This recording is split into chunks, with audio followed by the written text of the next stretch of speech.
Então a gente tem essa sensação de que quando a gente está vivendo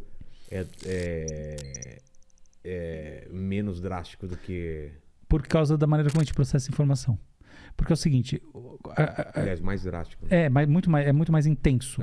Veja bem, toda a intensidade que você pode... A intensidade das experiências é dividida de duas formas. A intensidade das coisas que chegam pelos seus sentidos e a intensidade das coisas que você processa na sua cabeça. Pensa uma coisa, não sei se você já se tocou, mas é muito fácil identificar a diferença entre você escutando uma vozinha interior, sabe naquela hora que você pensa com palavras? Sim. E você escutar uma voz de verdade. Tá. Inclusive a sua própria voz gravada. Não existe uma diferença das duas coisas? Essa diferença tem a ver com o quê? Não sei se você já parou para pensar. Por que eu ouvindo uma gravação da minha voz é diferente de eu imaginando a minha voz na minha cabeça? Percepção, né? A voz sem emitir, só dentro da minha cabeça? Você imagina assim, de vez em quando você não pensa em palavras mesmo? Sim. Isso se chama subvocalização. Até você consegue, se você botar um eletrodo aqui muito sensível... Vai aparecer? Vai, em alguns momentos aparece. Não sempre, mas aparece sim. A resposta é a seguinte. Quando você está pensando a voz na sua cabeça, tá bom? Você está fazendo um tipo de processamento que, quando você está escutando, está inibido. Tá bom? Tá. E quando você está falando, ele está ativo de uma forma que é diferente da forma que você está subvocalizando. Então, existem diferenças na natureza do processamento. Tá. Para se ligar numa coisa. O passado. O passado é essa coisa que acontece na sua cabeça sem uma parte da atividade neurológica, que é a representação imagética. Uma lembrança? Você projetando e imaginando o tempo do seu pai, você tá esse passado, o futuro e por assim. Entendi. Tá? Enquanto o tempo presente vem dessa entrada de estímulos e da sua reação. Falando daqui. Daqui, você falando, entende? Por que é mais intenso? Porque a base como um todo é mais intensa. A atividade neurológica em si é mais intensa. Se a gente estivesse medindo, é muito mais intenso. Claro. Você tem alguma dúvida? Isso aí não precisa de sensor aqui, nenhum. Mas eu parando para pensar, imaginar alguma coisa. E eu criando uma coisa a partir da minha imaginação. Tudo isso que acontece sem você estar sendo inundado por estímulos. E, pensa bem. Eu escrevendo um livro é menos intenso do que eu vivendo. Não, calma. Você escrevendo um livro, você está efetivamente fazendo uma atividade que tem um aspecto eferente motor. Você está transformando o mundo através das suas intenções. Eu não estou só parado e pensando. Isso. Olha o seguinte, você tem 3 grandes maneiras de se relacionar com o mundo. Tá. A primeira maneira é a seguinte: o mundo tem alguma coisa, tá bom? Então, por exemplo, o mundo tem aqui um prato com balinhas. Você quer comer uma balinha. Então, o que acontece? Existe um comando, você tem uma intenção, tá? Então, vamos chamar isso de uma programação neurológica. E você vai pegar a balinha. Vou pegar essa aqui porque eu não vou comer mesmo. Tá. Vou pegar a balinha e vou botar aqui, comer a balinha. Tá. Comendo a balinha, a necessidade dessa programação neurológica caiu a zero. Certo. Ela desaparece do hall de programações neurológicas relevantes para mim naquele momento, tá?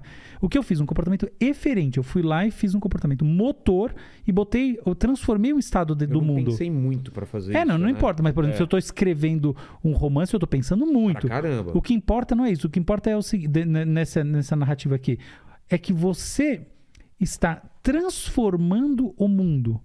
Tá bom? Entendi. Eu peguei a bala que estava ali e botei a bala aqui, dentro da minha barriga. Já não é igual o mundo antes de eu fazer isso. Isso. Mudei. Exatamente. Eu fazendo essa transformação do mundo, eu estou usando uma quantidade de músculos, de estruturas de coordenação, de visão, de um monte de coisas monstruosa. E que envolve eu ter uma intenção de início e o comportamento que é motivado por essa intenção e que, em última análise, se esgota, perde sentido, pode ser, por assim dizer, sobrescrito quando o comportamento atingiu o seu êxito e a intenção deixou de ter propósito. Estou com sede, tiro a água do mundo e ponho a água dentro de mim.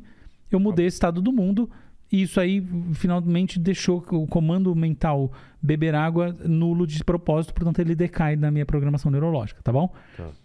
Esse é um estado, olha a quantidade de circuitos eferentes, que quer dizer ação, e aferentes, que quer dizer percepção em ser inundado por estímulos que estão em jogo aqui. É gigantesco, certo?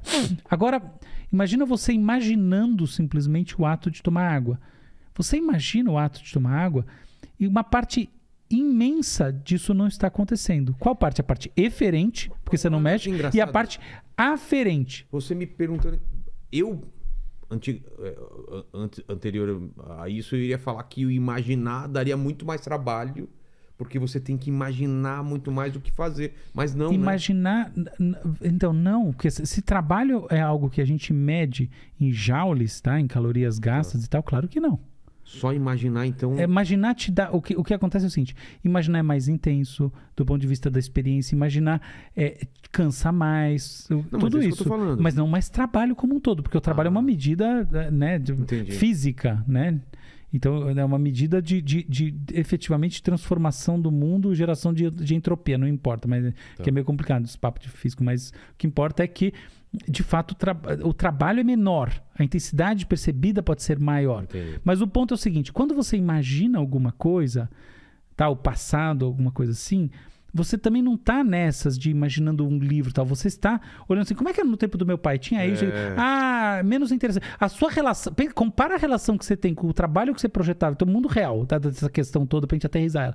Compara o que é você imaginar o trabalho do seu pai e você pensar no seu trabalho. Você fazer o seu trabalho. Você percebe resolver problemas. Você percebe que o seu tem uma realidade para você infinitamente maior. É disso que eu tô falando. A realidade das nossas coisas quase sempre ultrapassa a realidade projetada sobre a coisa dos outros. Porque pode ser fragmentada, não precisa ser completa, não precisa Exatamente, ser um snippet de código no seu cérebro. É assim, o trabalho do meu pai. Entendeu? Enquanto o seu é isso, envolve você, envolve o que eu quero dizer na prática é envolve o seu fazer, o seu transformar o mundo. Seu trabalho não é uma coisa só que você projeta como é que é seu trabalho, você faz. Você transforma o mundo todo dia através dele. Falar agora, faça um documentário sobre a vida do seu pai. Exatamente isso. Então, essa é uma das razões básicas porque a gente sente as coisas dessa forma. Então, porque, trocando em miúdos, a nossa realidade sempre parece uma realidade mais intensa do que a realidade do passado. E é uma enorme ilusão.